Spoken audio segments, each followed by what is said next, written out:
Good hilarity and opinion with Jamie, Simon and Hutch. The Newcastle Comparison, live weekly on NUFC Talk Radio, on YouTube and in all your listening platforms. NUFC Talk Radio, the voice of the Toon Army.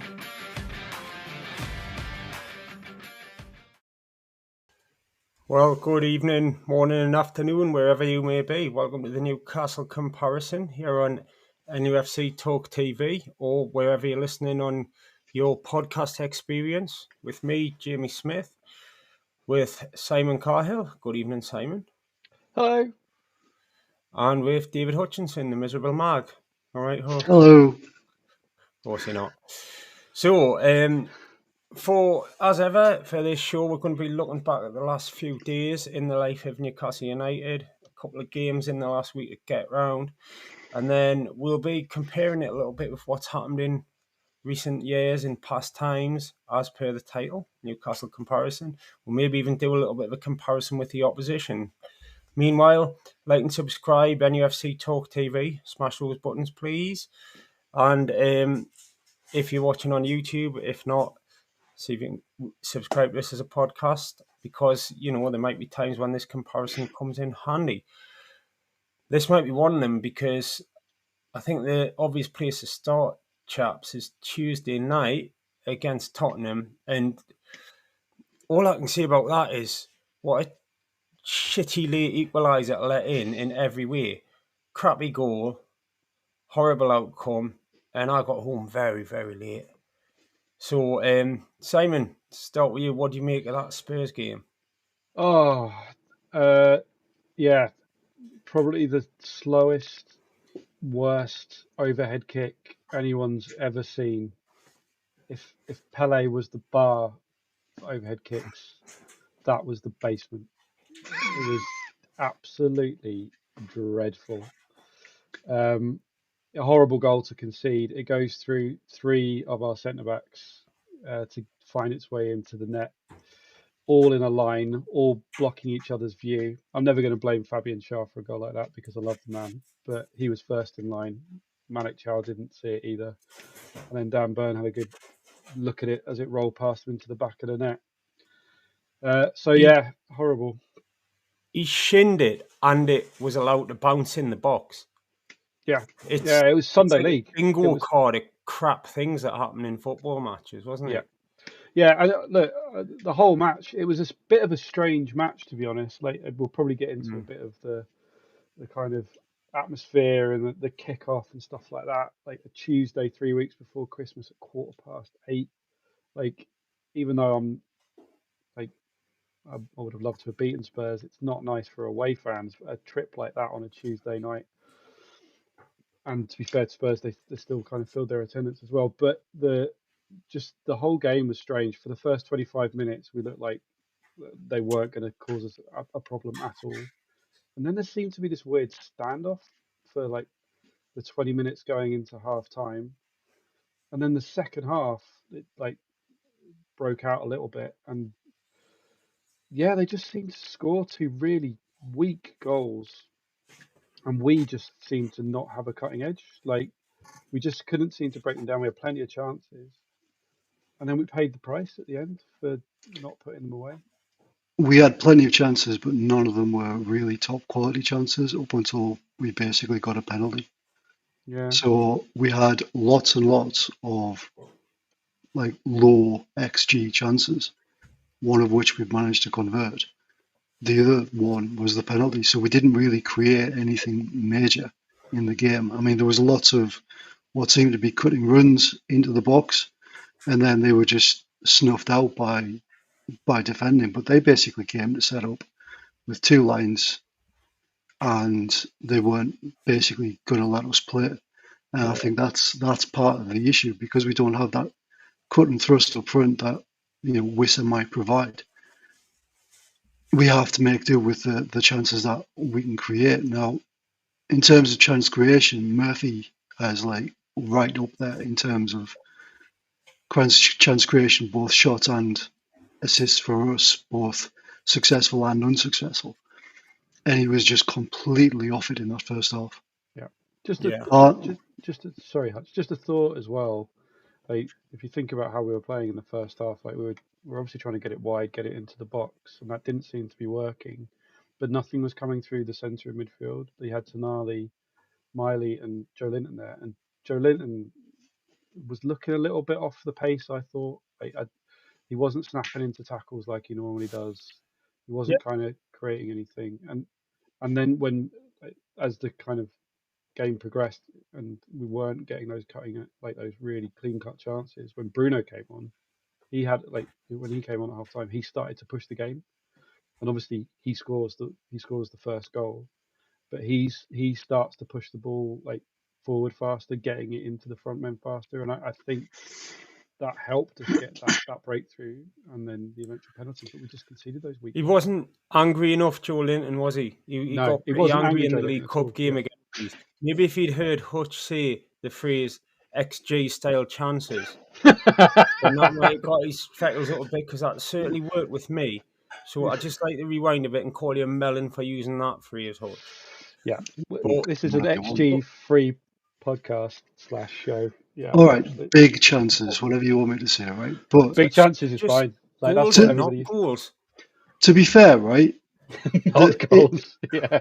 To be fair, right? In that first 20-25 minutes when we were on top, we were pressing them high. We were winning the ball back. We were creating chances in that way. Yeah.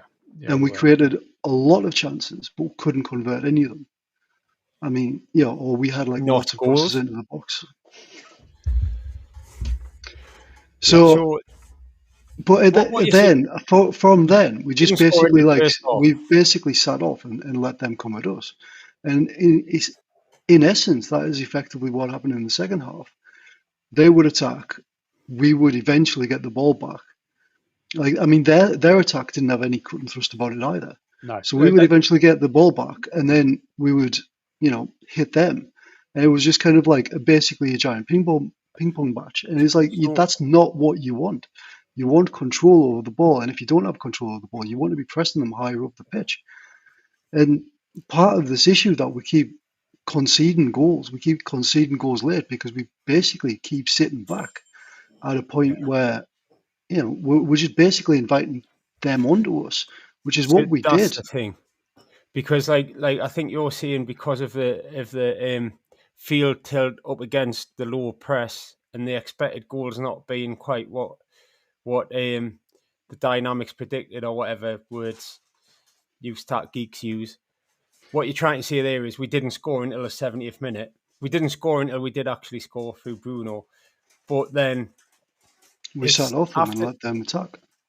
It's after that, isn't it? It's like you kind of need another goal, and not just to, or at least to, have a decent goal back, and not just sort of sit there. Because Tottenham would have been happy with a draw at any point, I think, wouldn't they? And yeah. Well, they seemed happy with the draw when they got it. Just to make that point as well, they did not look like a strong side, and that makes last night all the more frustrating, because it was a massive opportunity for 3 points for a team that's missed. Like, obviously Van der Ven wasn't playing for whatever reason, Madison's out. Like, they were missing key people, and they looked like they were just there for the taking. But like tactically, because they were shutting the door and stopping like us running at them, like, which is Barnes and Murphy is there for. That started to we kind of ran out of ideas in the first half, and then we needed to pick them apart, which is why Bruno came on, I think, and that started to work. We scored a goal, but then we concede, and like the pen, it was a pen. Like, there was no doubt. I watched it again. I think there's some doubt out there if you have a look on the old internet. It's not. There's no doubt. There is a few doubters as to whether that's a penalty. Anywhere else on the pitch, it's a penalty. Yeah, that's true. It's like he wasn't looking at the ball. He rugby tackled him. He'd lost him. That's the point. Yeah, and he had his arm around him and pulls him down with his weight. There's an argument from the Tottenham fans that it's 6 2/3 because Dan Burn has his arm over, is it Bentancur's head? Yeah. But you can see that in his movement, he's trying to get away from him. And then he's basically trying to use his arm to push him away. And then he's put his head down, leading to a situation where Dan Burn's arm is like over his head. And then Bentancur falls over. The momentum then takes Dan Burn with it. Effectively, it's a rugby tackle. Well, that is what it is. basically, Dan Byrne's trying to score a goal, isn't he? And Benton Benton Kerr Kerr's- is trying to influence a negative rearguard action to prevent a goal, or whatever you would say in this language Yeah. you're talking. He's certainly not. The expected goals to 0.00. He's certainly not trying to head the ball or defend the ball. He's trying to stop Dan Burn from heading the ball.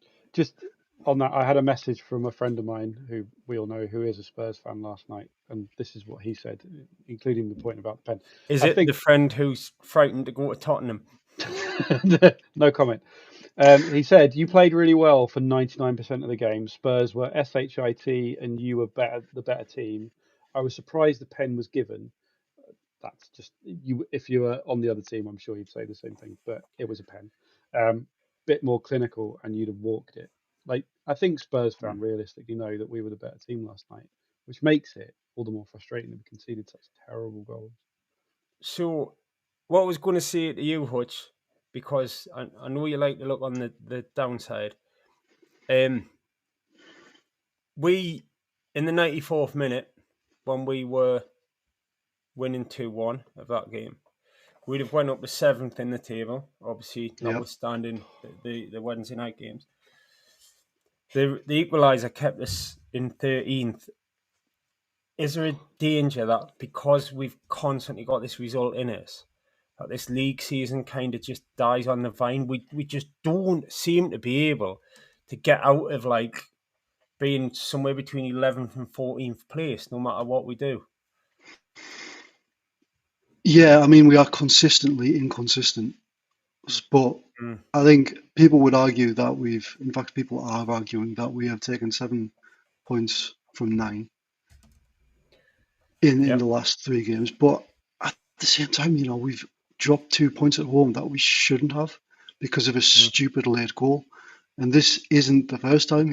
Liverpool, 100 minutes. On the 100th minute, we conceded. Arsenal was 84th minute and 96th minute. Brighton, 84th minute. West Ham, 97th minute. Brentford, 78th and 96th minute. And now Spurs on the 95th minute. It is, there is an obvious pattern that we become complacent towards the end of games. There's another stat as well that we've dropped 11 points from winning positions this season, the most in the Premier League. And I don't know if you saw this, but do you know where we'd be in the Premier League? So I'll just spell that out. So we dropped the points last night, which was 2. We lost winning positions to lose against Arsenal, West Ham and Brentford. So if we'd held on to all those leads and managed those 11 points, do you guys know where we'd be in the Premier League table? I'd imagine if we aren't second, we'd be top because we would have also beaten Arsenal. That is spot on. We'd be 3 points clear at the top of the league. And that's accounting for like the season we had with those 0-0 draws, with losing to Liverpool, with losing to Brighton. The thing is, just those points that we've dropped in those games that we might have, if we'd have been able to have a better tactical approach at 1-0, we'd be top of the league. Just on that, because just a quick one before you move on, like Bruno's impassioned speech after the match last night, which I've just watched, like he knows, like he was saying, it's a mentality thing, and I don't think there's any blame on Howe. Like, if you look at what happened last night, he puts Shah on. You've got Chow, Shah, Burn all on the pitch to close out the game.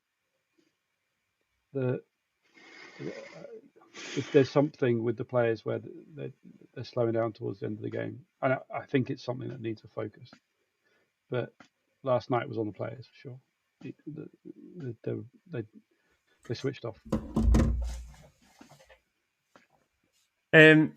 So kicking on from there, then.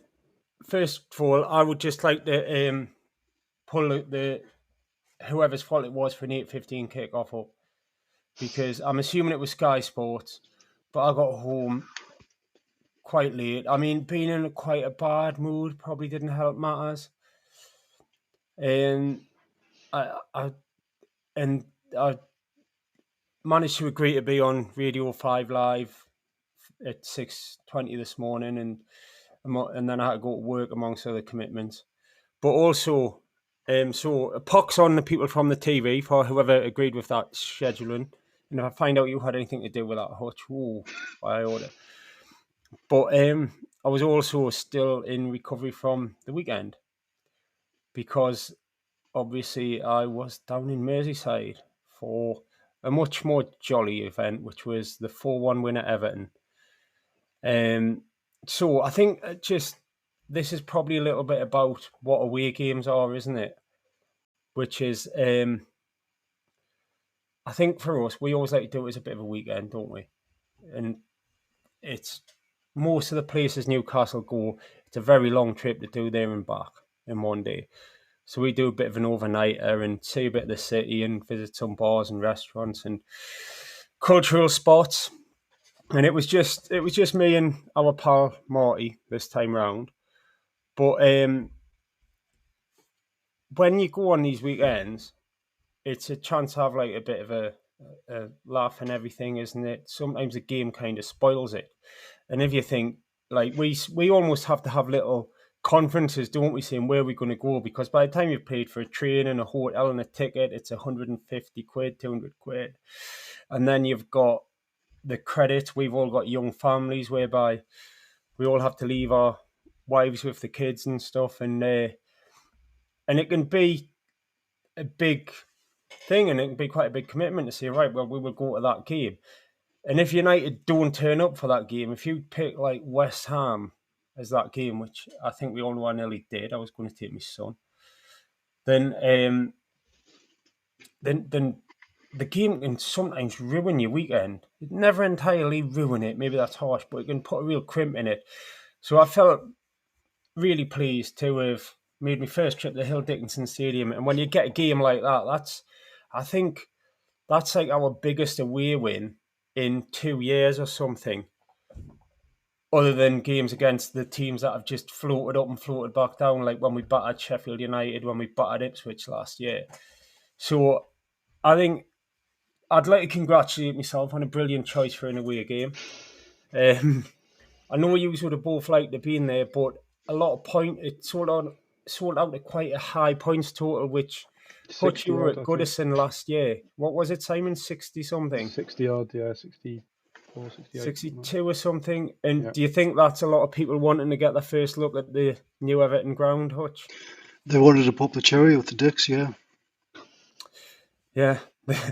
the Hill Dickinson Stadium, known colloquially as the Dick. I was really impressed with that stadium. I'll just bring up a little picky there, but for a start, it was a lot easier to get to than it ever was to get to Goodison, and still will be to get to Anfield, because for anyone who doesn't know, they're right next door to each other. It was about 20-30 minute walk from the city centre bars, and you're walking towards the Bramley Dock past some big old wall, and then it just sort of looms there into view, all lit up in a big bowl, like your classic European ground is these days, like the Bay Arena or something.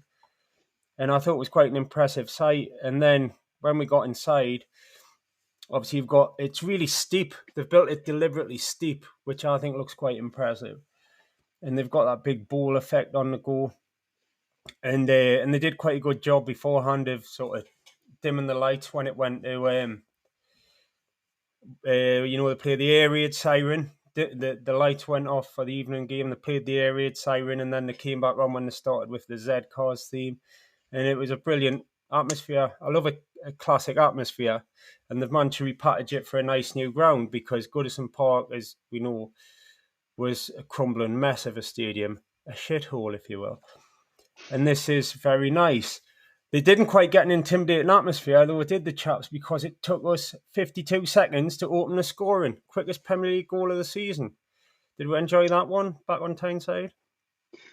There was a brilliant video going around on the socials of them singing the Jordan Pickford song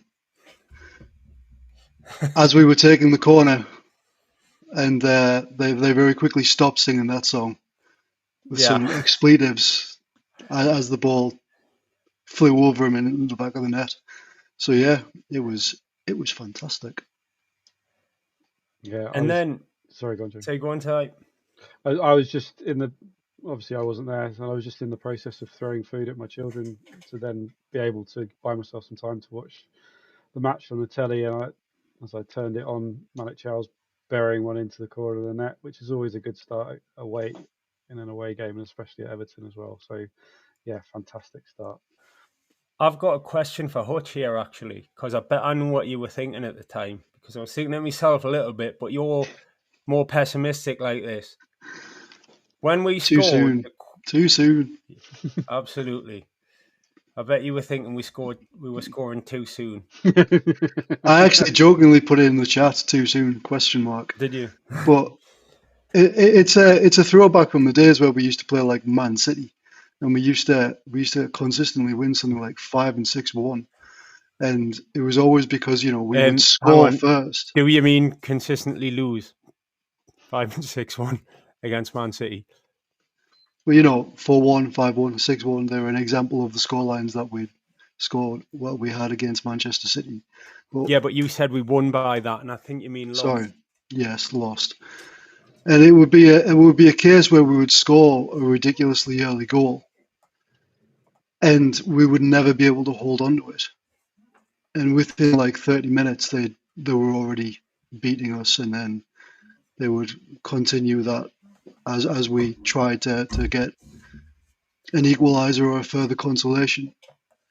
But no, Everton just weren't at it. The early goal mine massively helped, and I think comparing this to the game against Spurs, we weren't able to get that early goal when we were basically like right on top and applying pressure to them.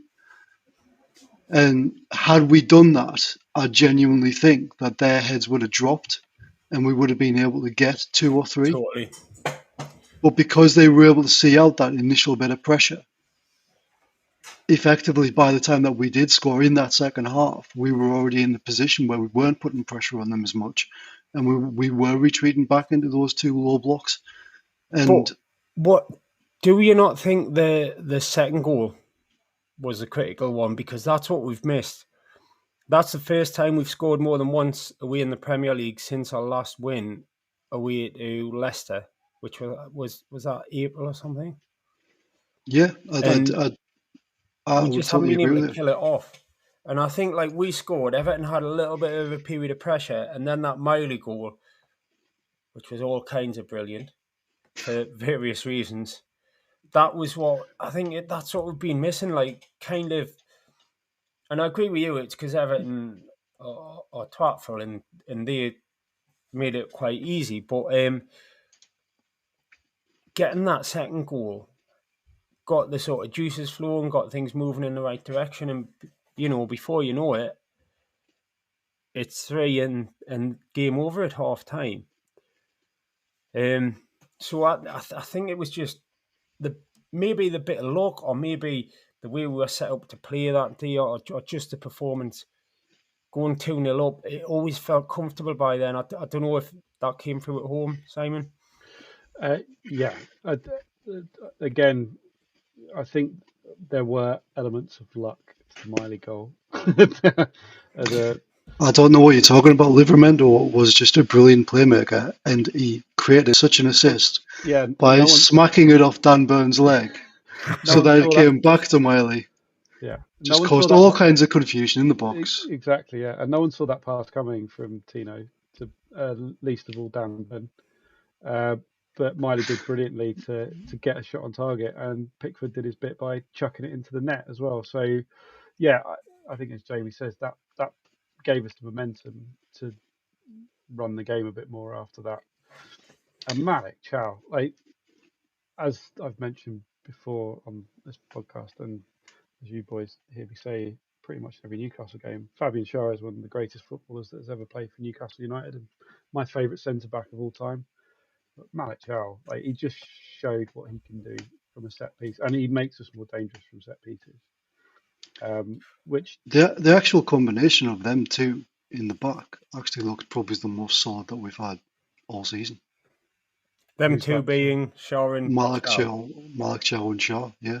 yeah, and also quality, like the passing options, because Malik Chow can pass into midfield and very effectively, and Shah, as we know, can ping it a mile and start attacks. So that gives us so many options. And then if you put Hall and Tino around them again as well. But anyway, let's not move on from the Everton game.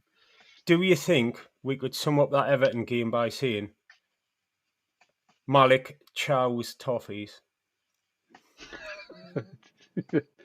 We could. I don't know if we should, but we could. We could, and I am. Duly noted. I think, to be fair, though, right, that in both games we have played a lot better than we have in recent weeks, and that is simply because of the fullback options being available. So Hall has been superb in both games. Granted, he did lose Kudus for the first one against Tottenham, but I think we can forgive him for that. And Tino's been brilliant, as I said, providing that lovely assist off Dan Burns' leg and to Miley. But in general, like he's been like it's not just the overlaps, it's also the underlaps where they go into midfield and act as an additional playmaker. And to be fair, they are probably some of the best controllers of the ball that we have. I mean, Lewis Hall's passing range is spectacular. And Tino Livramento, by just picking the ball up and running with it, causes all kinds of problems. You're not allowed to pick the ball up in football. You're thinking of rugby. Actually, the referee was thinking of rugby when he didn't give the penalty in the first instance. Oh, that was a good link, wasn't it? I was going to say Tino Livramento looks a bit like Marcus Smith, who plays for England, but that was even better. But actually, here's one. Because you mentioned the fullbacks come back in is making a difference. What about the goalkeeper? Because we also haven't spoken, and we won't go too into the Marseille game because number one, it was a second, and number two, it's over a week ago. But obviously Nick Pope dropped a massive clanger there. We were discussing at the Tottenham game if Ramsdale was a little at fault for both of the Tottenham goals. Apparently, they were their only shots on target, so he didn't make a save. I seem to remember making like a bit of a stop from Sarr, but it mustn't have counted as a save. So it's kind of been a bit of like a schizophrenic thing where the way Nick Pope came hearing out a goal against Marseille, I think we win that game if he doesn't do that. If that goal doesn't go in, they don't get the second one, and we kind of get the crowd against him and we'll win. So he's cost us, and the Champions League looks a lot hairier off the back of that. But do we think Ramsdale coming in is a bit of an answer? Nick Pope's apparently out for 3 weeks now. Could we be missing his shot stopping? Are we, as a crowd, underestimating his shot stopping capabilities? I heard more than one person say after Spurs, Nick Pope would have saved that. I said that. Did you? Well done. Did. If you put Aaron Ramsdale's thinking and legs on Nick Pope, and it was just like his lower body and Nick Pope's upper body, you've got a world-class goalkeeper. I just don't know about Ramsdale's shot stopping yet because we haven't had the opportunity to see it. Potentially, I don't know because we've had 4 shots and he's conceded 3. I don't know about the Spurs goals. Like if the overhead kick, there's a queue of people who could have cleared that before it gets near the goal, and it's in the other corner, but it goes through people to get to him. So I'm not sure about that one. The near post header from Romero, like Byrne could do better. We should have cut out the cross. Like yeah, I mean, went wrong with that. Hall could have done better by cutting out the cross, but again, you really nitpicking. Byrne could have done better by getting in front of the man. again, you're nitpicking, but I mean, I don't know. I'm not a goalkeeper, but I have seen Nick Pope say things like that. Yeah. Yeah. And maybe communication as well. Maybe it's just as Ramsdale gets used to playing with that defence that Pope's been with for 3 years or whatever. But I think it's kind of a choice, Simon. And Simon, it sounded a little bit like your answer was some sort of Dr. Joseph Mengele style experimental surgery to meld bits of Ramsdale and Pope together. Yeah. I mean, I've got another thing to solution. say is you can't do that. I don't think football has boundaries, and I mean, it's entirely possible with the money that's involved in football that someone will experiment in such a way. However, Frankenstein is engineered life forms, so you could have a goalkeeper that's just a giant slab of flesh that's like fits exactly in the goal. Yeah. Do you think the future's possible? Newcastle would still manage to throw a lead away if they had that bloke? Alternatively, gentlemen, right? We have a transfer window coming up. Is a goalkeeper a necessity for that transfer window? I don't think so. I don't think you spend that money on Ramsdale, albeit a loan fee, to kind of throw your chips in halfway through. I think that will be very much on the agenda in the summer, which is a better market. And I'm not. I don't know. I wouldn't rule it out, but I don't think we'll be in for a keeper. Do you say? Well, we haven't even tried John Ruddy yet. Like, we need to exhaust all our options before we move forward. Hang on. I'm sorry. Your Dr. Joseph Mengele's answer is starting to sound more sensible now. Yeah. Let's get back the experimental surgery. There are options. Just to echo what Hutch was saying before as well, because I think for the last 2 games, Lewis Hall has been a standout player for us. And yes, okay, for the first goal against Spurs, with nitpicking, he could have got closer. But some of his plays, unbelievable. He's got a left foot that can open a tin of beans. And him and Tino are different players. Tino runs. Tino's an athlete, covers ground, whereas Hall's smart and he can play. And the amount of times he turned players last night from left back, you just don't see that. And I think there's an England player in him for sure, like a lot, like for the long term. I know he's had a call up already, but do you think he gets the left back slot for England at the World Cup? Who would challenge him at the moment? There's what's the name of the kid at Man City? Hutch, you'll tell me now. I bloody won't.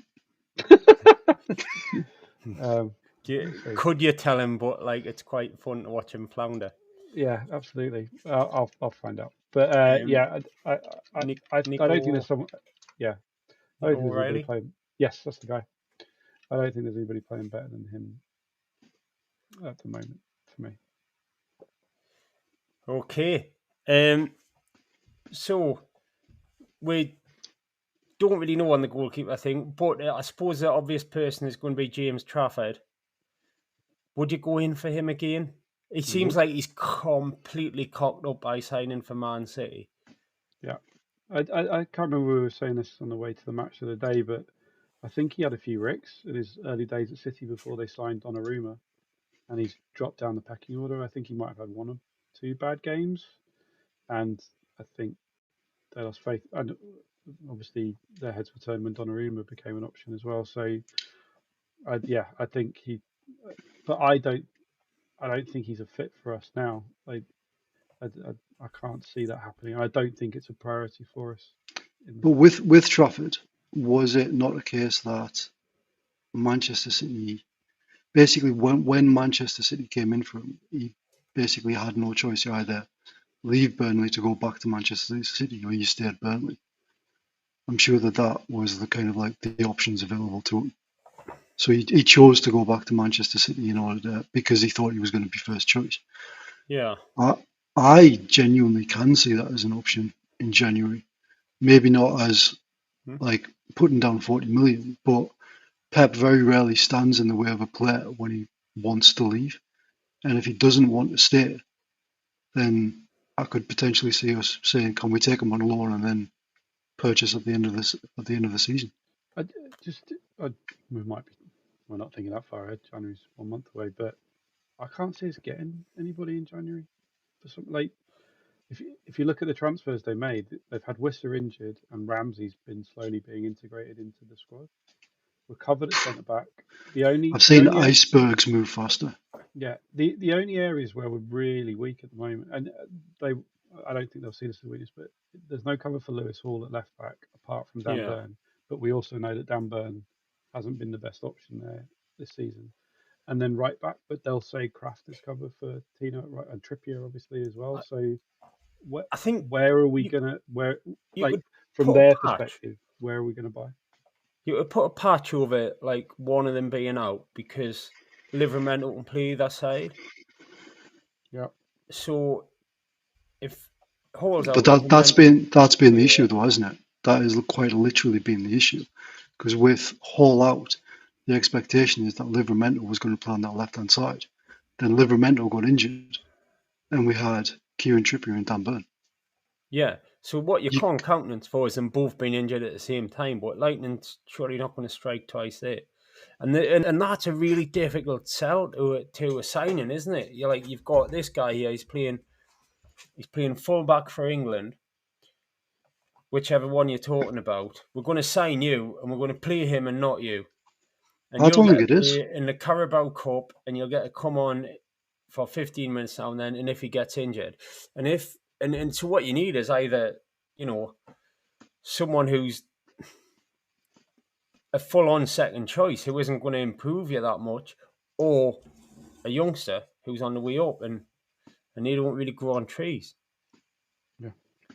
And if they did, you'd be going on our tree and not a tree in an orchard miles away in Seville or something. If you can get another player, one in Seville, wouldn't it? Not apples, not left backs. Sorry, what are you saying? If you can get a player of a not like an exact similar quality, but if you can get a player quite similar to Livermore who can cover both left and right back, then there is going to be massive opportunities for that player to play when either one of them is either tired or injured. And given that we're playing in 4 competitions this year, they're going to get plenty of games between now and the end of the season.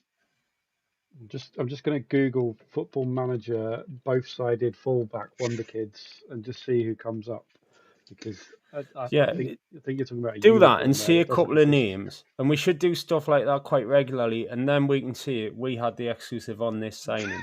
Absolutely, yeah. But just don't make it something obvious like Miles Lewis Skelly that everyone's yeah, exactly, yeah. Right, to be fair, he's not getting a game at Arsenal. More doom, more gloom. I wouldn't want Miles Lewis Skelly, this is not your week. Tell you what, we'll swing back to the Champions League on Sunday's edition, right? Because we'll have Bayer Leverkusen as our next game. So, how's about we look at some comparisons as per the title of this show? Go for it. And compare it into, first of all, I'm going to go back 4 years to this week, 4 years ago. So it was when Eddie Howe had just taken over as manager. It was his second home game.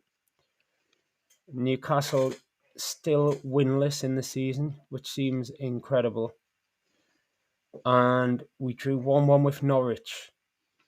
Would either of you like to tell anyone who might not know what the remarkable occurrence was in this match? Because 1-1 with Norwich was a shocking result, but something amazing happened. It was Kieran Clark getting a red card and Joe Linton having to basically evolve into a midfielder.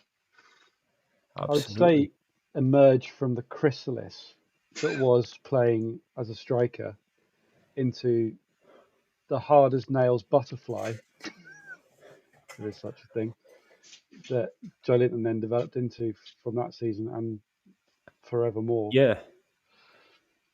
Do you know, I can't even remember. So he started out as a bad striker, and he was a really bad striker, wasn't he? He stunk. He absolutely stunk. He was a better left attacking midfielder than he was a striker.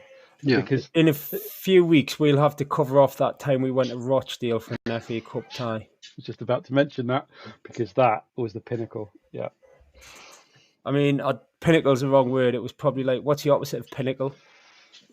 The bottom of the sea. Bum I don't hole? know. Don't think that's anatomically correct, but I'll come back to you on it. The U-bend? Yeah, The it was bottom of the sea? fun away trip. Terrible match. But we got him in the replay, didn't we? Oh yeah. Well, as I say, we'll come to that in a few weeks. But I can't remember what Bruce did with Joe Linton after he brought in Callum Wilson, because he was that terrible striker.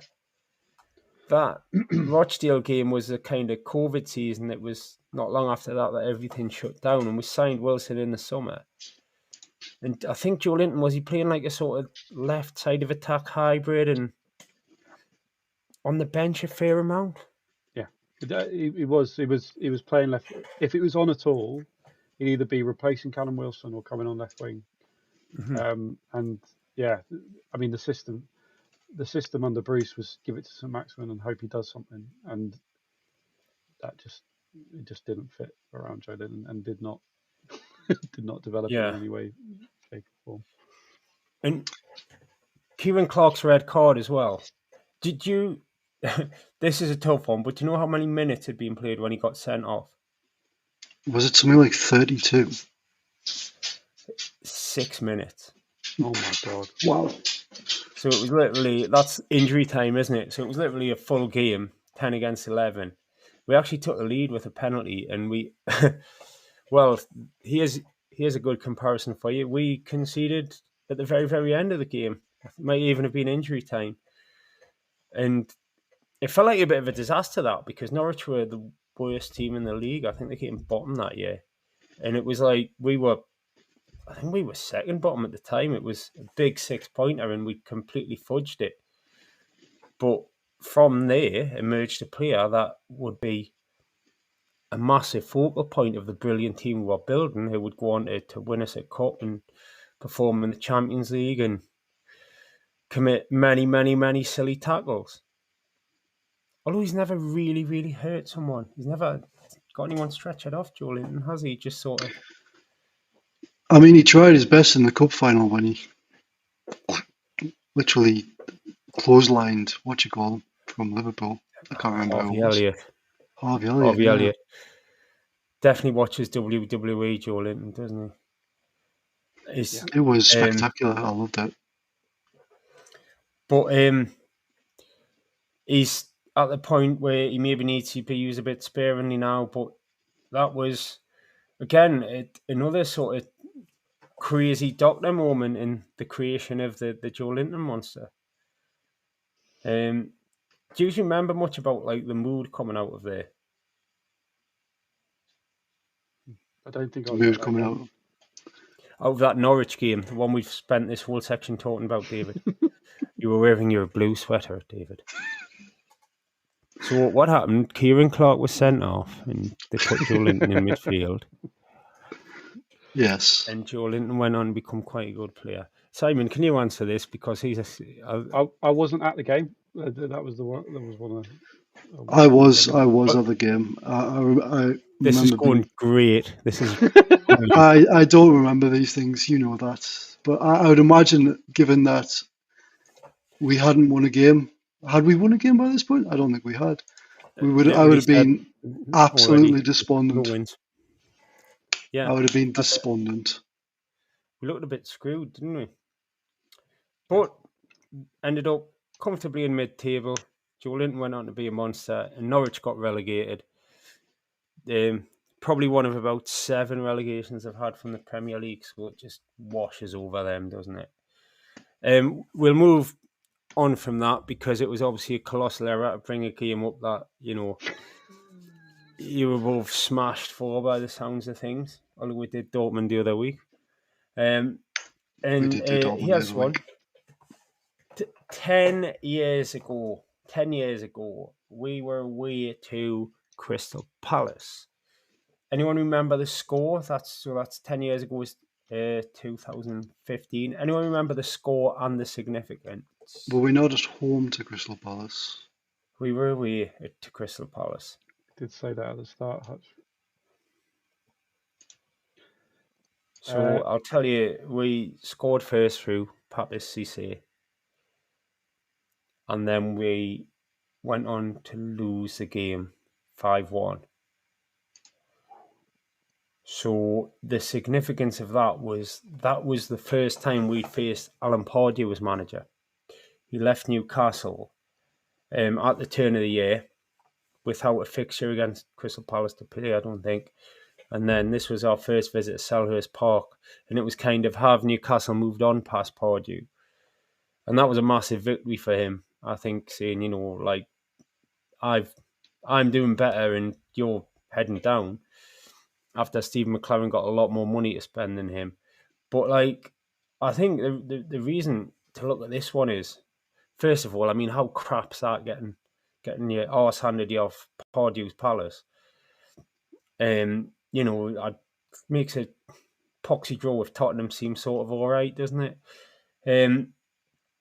But also, how do you think, with hindsight, Pardew's reign at Newcastle feels?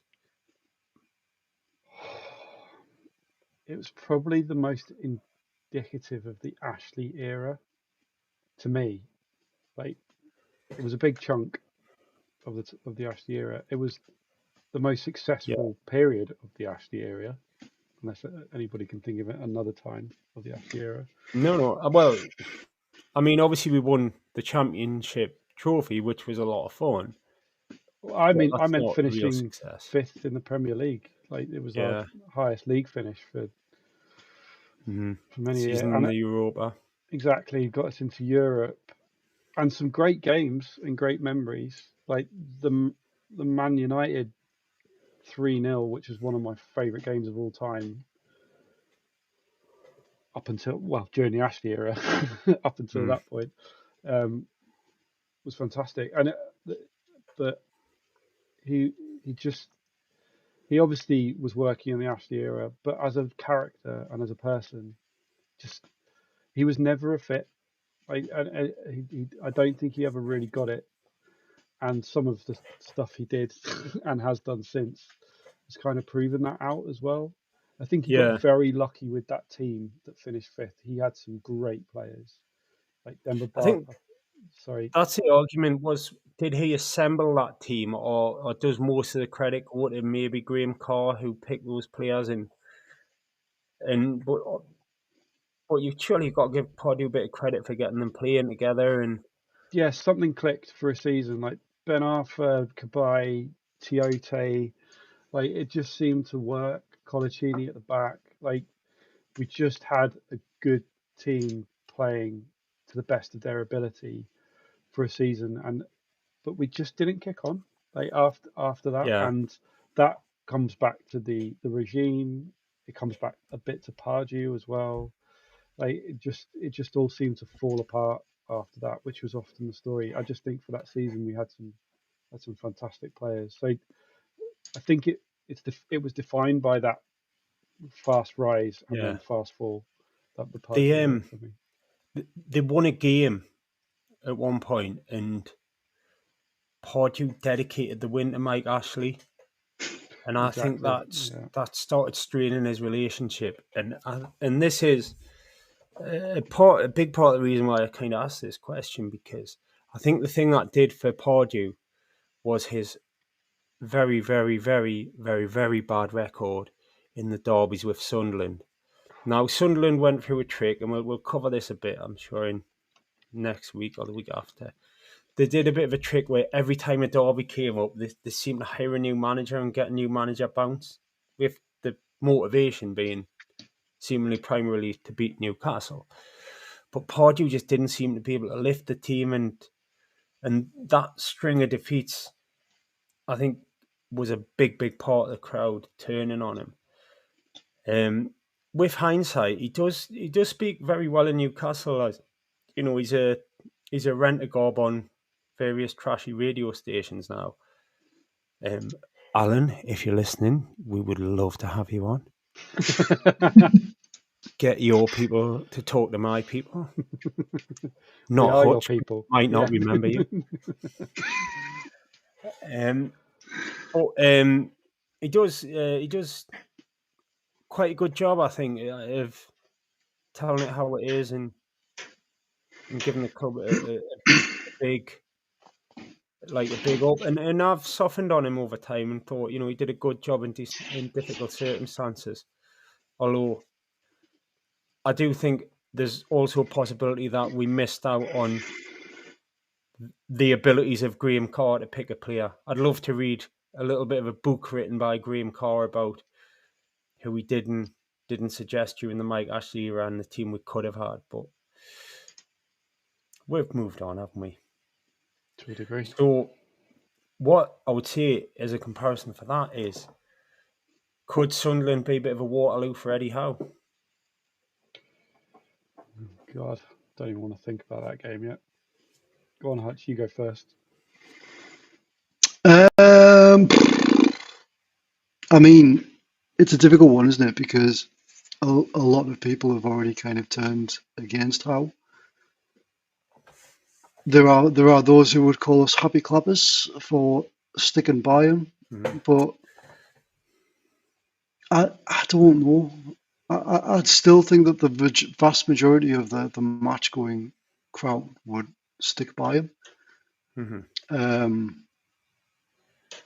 But I do suspect that if we were to lose that game, then the online contingent of How Out would grow massively. I think so. I think because, to be fair, anyone who is How Out I'd hope it's motivated not just by results and things, but by the manner of things and the fact that we don't seem to be able to capitalise on leads and throwing away these late goals and poor game management, isn't it? And I just think, and I know we're going into sort of the next to Sunday's show a little bit when we'll look ahead to Sunderland. I just think if we're going into, they've got that whole mantra till the end. So for anyone who doesn't know, that's their thing. They've got flags saying till the end. They get a lot of late goals. If we are going into the sort of last 5 minutes, or if they throw a board up with 8 and 9 minutes, 10 minutes of injury time, and it's 1-1, or we are 1 goal up, like, my central nervous system is just not going to get through that experience. Yeah, it's just going to be the worst, longest 8 minutes of your life, not counting the League Cup final after KZ scored. And I think going into that, we're anxious because unfortunately they haven't been the absolute cludge we were expecting coming up to the Premier League. Unfortunately, I know, how bloody rude. It's just stupid. Like, what are they thinking? But whatever happens in that Sunderland game, for me, you have to look at the whole thing holistically. That you have to come out of it and go, right, whatever happened on the pitch, unless there was some absolutely glaring error from Eddie Howe, in the context of this season and the build into this season, the transfer window, everything that happened with Isaac, how we all the changes that have happened in the background with the leadership team, the outcomes in the transfer window, all of that can't ride on that one game against Sunderland. Yeah, it can't. But I think it could be a big sort of lightning rod for whichever way things are going to go. Yeah, but as I said, around that, by the end of the season, if things haven't gone well, if there isn't a big turnaround, if we do buy someone in January that's supposed to sort of problem out the house scene and it doesn't turn around, absolutely. In the long course of the season, Eddie Howe is the best manager for us right now. I have absolutely no doubt about that. He hasn't had the freedom in the transfer window he would have liked, or the structure behind him to back him to be able to get the players that he wanted necessarily. And we are where we are. He's the best manager for us right now, and he's doing all the right things, and he talks about us and thinks about us in the right way. And we are lucky to have him. What we don't want to get into is a position like other teams that are trying to break open and stay consistent in the Champions League and start getting to manager churn, because that also doesn't work. Look at Spurs, look at Man United. They are going backwards. So let's not do that. I actually think one of the dangers that is coming up is looking at this as a make and break game. because if you look at it in isolation, then the way that we played the last game that we played against them, the FA Cup, where we literally just went and played our game and didn't get into the derby-esque spirit of it. We did. Just to say that we absolutely did. Like, we were drinking pina coladas in the away end. It was a lovely day out. That's not the point I'm trying to make, Simon. Sorry, Right? finish your point. The point I'm trying to make is that people, especially online, are kind of like making this out to be a make or break game, and it shouldn't be a make or break game. It should just be a game. Exactly. And yes, there is Northeast pride on the line. You know, there is work banter on the line. We'll not be going into the office on that Monday if we lose. But at the same time, if the players just go and play their natural game and just try and win, then it would be a lot better than basically going in with all this pressure that's on them, and it could turn into a bit of like a pressure cooker. And because previously, when these games have been that kind of like pressure cooker scenario, someone does something stupid, someone gets sent off, and then you basically knackered yourself for the rest of that game. Hutch, we're going to have no show for Sunday. If I think I was just saying, like, is this going to be make or break compared to Pardew? And but my point is though is that people are making this out to be make or break when it shouldn't be make or break. I mean, I have mentality around this derby. We need more context for this because we've got Burnley, and the result against Burnley is going to set a bit of a tone, isn't it? Because you can look back over the last couple of weeks, and see that's like 10 points from Man City, Everton, Tottenham, and Burnley, and you'd have taken that coming back from the international break, wouldn't you? And that might settle things down a bit. Then we've got to go to Germany. But as I say, I was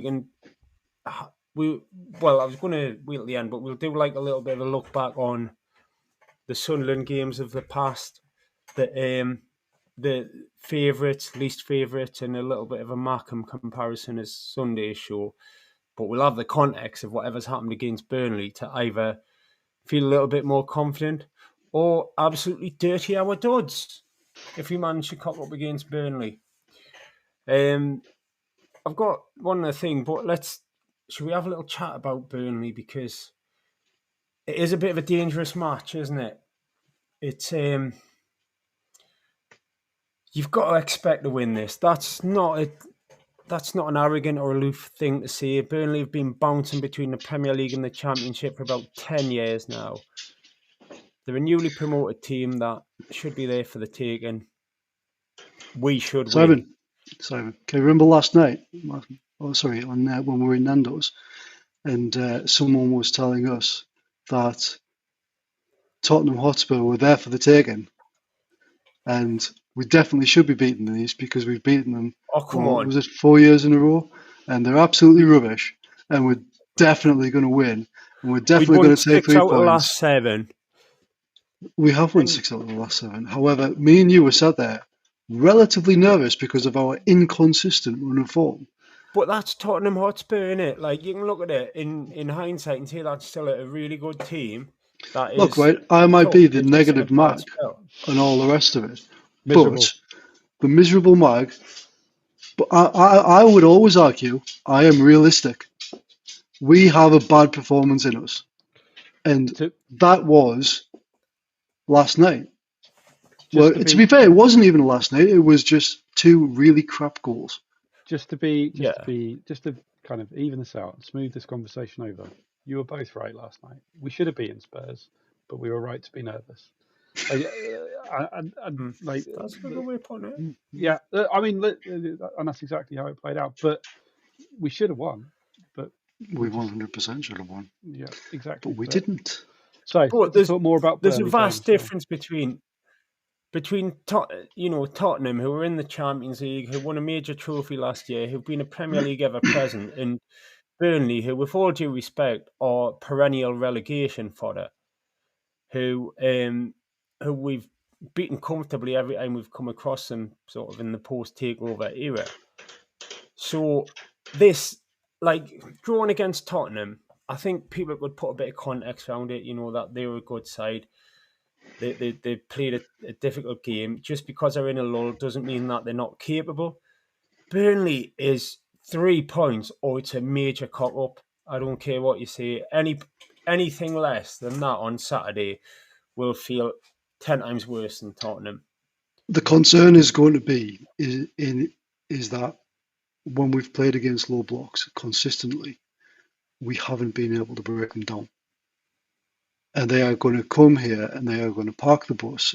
If they're sensible, they will park the bus. They will let us have the ball, which is often our kryptonite.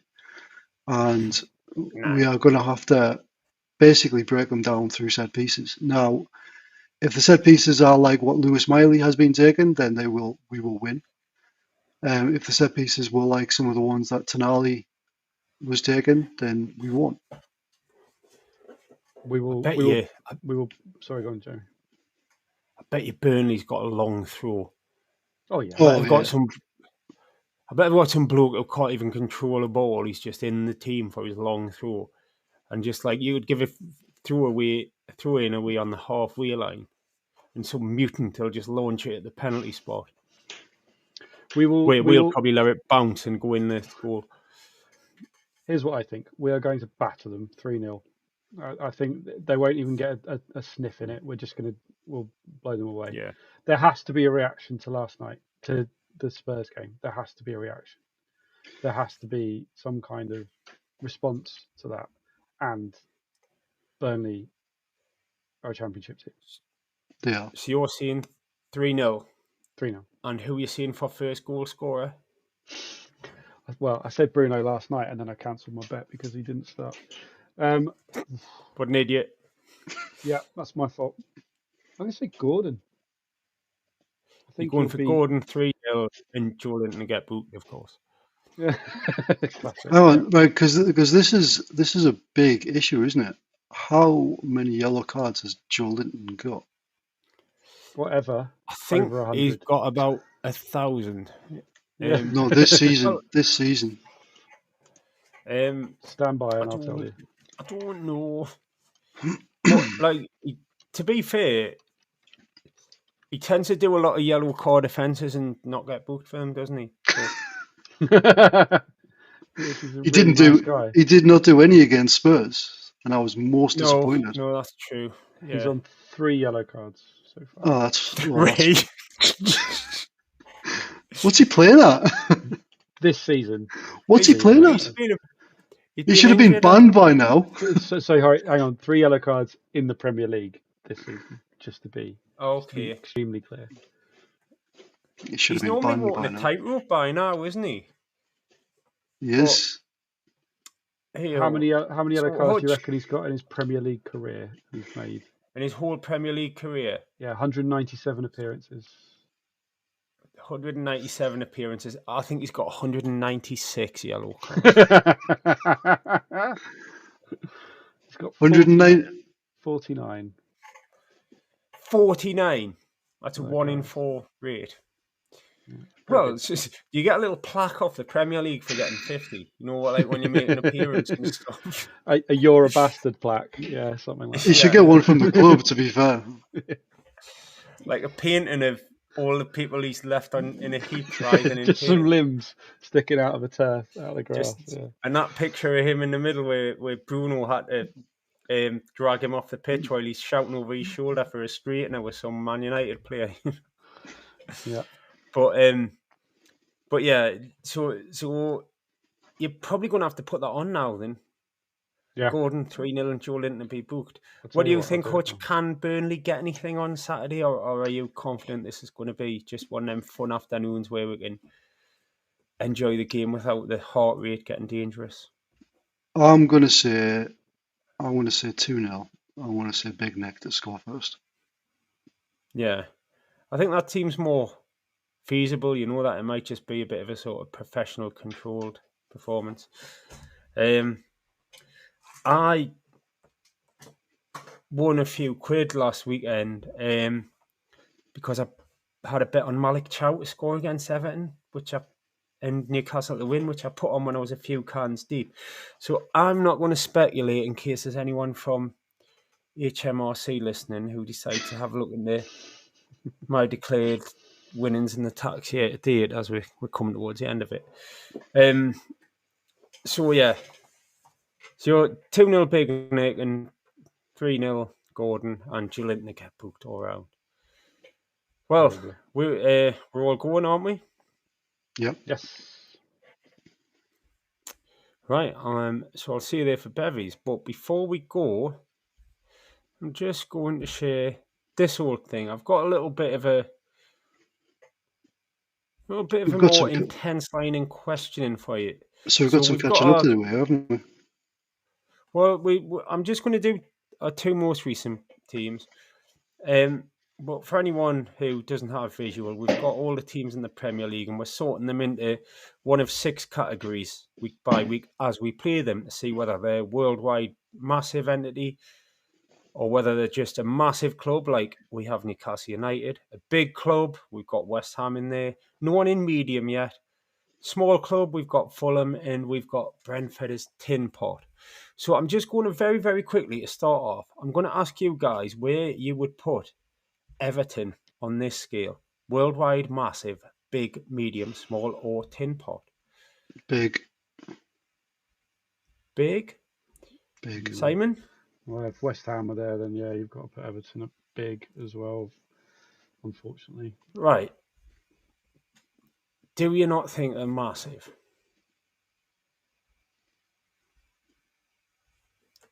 I mean, it's 2-1 if you guys go big. I'm happy with that. But you've got, you're talking about a team that has been lifelong member of the Premier League. That is something like the 5th most decorated club in English football history. You know, they've got 50,000 seat of ground now that they're filling, in spite of the fact that there's a team in their city winning the league. I suppose that's the thing, isn't it? Because they are effectively the Inter club of their city. They're kind of often overlooked. Yeah. But it's just Jordan Pickford, he's... But you can't put personal gripes in there, can you? And I think I can. Be more conscious. I bloody can. Yeah, that's why I'm using personal gripes to make this decision. But if you're saying it has to be fair, yeah, they are. Then I disagree with you, and I want to go with big. So hang on, I thought you were going to say if you're saying it has to be fair, then we've got Newcastle in massive, and I think this is part of the thing, right? Because Newcastle are massive, we know that we're the biggest club in this city, but we've got that history of being a big, relevant football club. We've won all the major English trophies. We've got a European trophy. We've got a massive, passionate fan base. We fill the ground every week, even though we haven't been doing so well. We've been very prominent in the Premier League era. You could see all of that about Everton. Yeah, I think that's the annoying thing. It's probably because we're so alike and they've got a very kind of local fan base like we have as well. So yeah, you're probably. I'm going to leave them there for a minute. Then, what about Tottenham Hotspur? Oh, God. Medium. Medium. Yeah. Wow. Can't have that. Yes, I bloody can. I think they've got to go. Absolutely can. By the same rules we've just put Everton where they are, then I think you've got to put Spurs at massive as well. No, you don't. Of course you do. Absolutely not. So, okay. You're doing what I just did with Everton there, my friend. But I'm not. But in terms of what they've won, granted they won the Europa League last year. Yeah. Out of all those big 6 clubs, they're the least successful. They don't even deserve to be counted Everton as that big 6 club. No, that's exactly what I'm saying. No, but they're not. They're not a big club. So they are a big club, mate. Come on. I think, right, so I had a bit of a dig into this. Twice league champions, 8 times they've won the FA Cup, 4 times they've won the League Cup. They've won 4 European trophies, including last year. Ever-present member of the Premier League, top flight constant. The ground is arguably the best ground in the country now. get a Maybe huge Europe. crowds, always been well supported. It's all the criteria we've just went through. Yeah, but it's Because I have Spurs to and be it's honest. Spursy. Yeah, I know. I was Like, thinking you were going to be like reasonable and rational about this and agree that these are clearly two massive clubs. The And Spursy. yeah, but we don't and I like was them. hoping to have a bit of a conversation about like which of these clubs could make a case for being the biggest. But I feel like I'm Everton. having an argument about who's got the biggest glass of orange juice between Zippy and Bungle here. Yeah, I'd say Spurs are bigger than Everton. No, they're not. Would you? I mean, yeah, maybe. I don't know. I think that's a real. I think if you got a staunch Everton fan, a staunch Tottenham fan, and one of us in a room, you could argue all night about who's the biggest club, and everybody would have valid input, and you just couldn't settle it. And I know that because I spent most of my evening in Liverpool on Saturday night doing exactly that with Everton fans. And if anyone needs any tips, if you go up to an Everton fan and say, "Cheer, you haven't even won anything in 30 years," wow, that does not have to get a reaction out of them. For people who hate red, they'll go that colour very quickly. So I just kind of ended up like spending, I think, there was a bit more on it because we just give them a good hiding. I kept pointing out to them that we had recorded the biggest ever victory at their current home ground by any side in away or home team, and we had 100% record there. Is And, Malik Chow still the top scorer at that stadium as well? I'm surely, I don't know. I bet in Die or somebody's probably got a couple. I don't know. Loves a gorilla statistic, Hutch, doesn't he, when he knows fine well that I won't have a bloody clue. But I think, go on. All right, I'll tell you what. Let's leave the Mighty Mags out of it because we're both going to say Newcastle are bigger than these two because we're one club city. We've got more potential. We've probably got a wider reaching fan base, and we've just been a bit unlucky with trophies for 6 or 7 decades. But which of these two? Go on. It's the Pin your biggest. colours to the mast. Simon, Spurs. two of your best mates support these two clubs, Yeah, don't Spurs. they? So, I'd go Spurs. Yeah. you think Spurs? Yeah, Hutch? I think they've got a bigger global reach, Spurs, as well. I think some of the players they've got, Richarlison, they've had Son for a long time. Harry Kane. They've been a massive well name marketed, for haven't them. they, the last couple of decades? Whereas Everton have maybe got to accept that their relevance has been in decline as they've had average season after average season. They've challenged for the title more recently than Everton have as well. They've been in the Champions League. There's more on recent history, overall history as well. They might shade it as well. So I would. No, totally disagree. I'd say Spurs. You think they have, Hutch? I think they have. Yeah, I mean, they're a fellow Northern team, so I'm going to stick up for them. There is a reason why Carlo Ancelotti decided to go to Everton to be a manager, and it's because they're a massive club. Would he have decided to go to Spurs? He would have probably gone, "Nah, who the hell are they?" Oh, well, sure about that. I'll tell you what. Two things have got in common. They've both got spanking shiny new grounds, and I think that's what we need to maintain our status at the head of that massive list. But well, you've been to the Dicks, and I've been to the Tottenham Hotspurs Stadium, and the Tottenham Hotspurs Stadium is the best stadium I've been to in a long while. Yeah. Well, except for the classic San Siro, but in terms of what it offered as a stadium, like it had everything. It was amazing, and while I appreciate the argument of St James's Park as a fortress and as a part of the city, you are right in saying that if we are going to push on, we need to basically create more commercial revenue, and we need a bigger stadium for local fans and travelling fans. But yeah. I think, having been to the Tottenham Hotspur Stadium, I haven't been to the Dicks yet, obviously, but I've seen it on TV, and and you can testify. In fact, you have testified on here of like, you know, the steep seating arrangement to create that kind of atmosphere. I think that's probably what we should be looking at rather than what Tottenham have built, which is just an impressive stadium for its their supporters, which aren't as aggressive, say, as Everton's. It's a little bit of I think they've built that ground with everything in mind before the NFL and the concerts that they have there, which is a brilliant idea. But I think the Hill Dickinson, that's been built for Everton, hasn't it? And I'm sure they will have. It's been built for football, which is why you should be building a stadium for. They'll have events here. They had a rugby league match here the other week, and it'll be marketed as that, and it'll make them money like that, and that's what we need to do. But primarily, it's the football stadium, and like you get grounds that aren't that, like West Ham. That's when you can run into trouble, isn't it? It certainly is. So, I'll get rid of that. Moving towards a bit of a close then. So we can all agree, I think, that it was a disappointing game against Tottenham. It was a great game against Everton. And we've got quite a big week ahead again, haven't we? We will reconvene live on Sunday night to have a little bit of a discuss about whatever's happened against Burnley. You know what? That's going to be tough work, that, isn't it?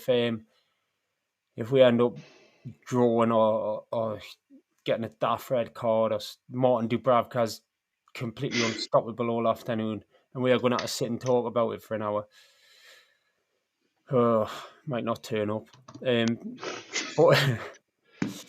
But you know, hopefully it won't come to that. I'm going to see Jimmy Neal on Saturday night, which I'm always conscious makes it sound like a ridiculous, stereotypical Geordie. But you kind of do. It's one of them where the game can absolutely ruin it, can't you? You know, trying to have a night out and you're getting wrong off your lass and stuff, having a face like a slapped horse because Newcastle United's ruined your week. Has Newcastle United ruined your week, listener? If not, wait a while. Right then, lads. Anything else for this week? Have we missed anything out? I don't think so. Let's just try and put Spurs behind us on Saturday. Yeah, absolutely. Onward and upward. Okay. Well, thanks for your time. Thanks, Hutch. Thank you. Thanks, Simon. Well, thank you. And thanks for listening. We'll see you Sunday. Bye now. Cheers, everybody. Thank you. Bye.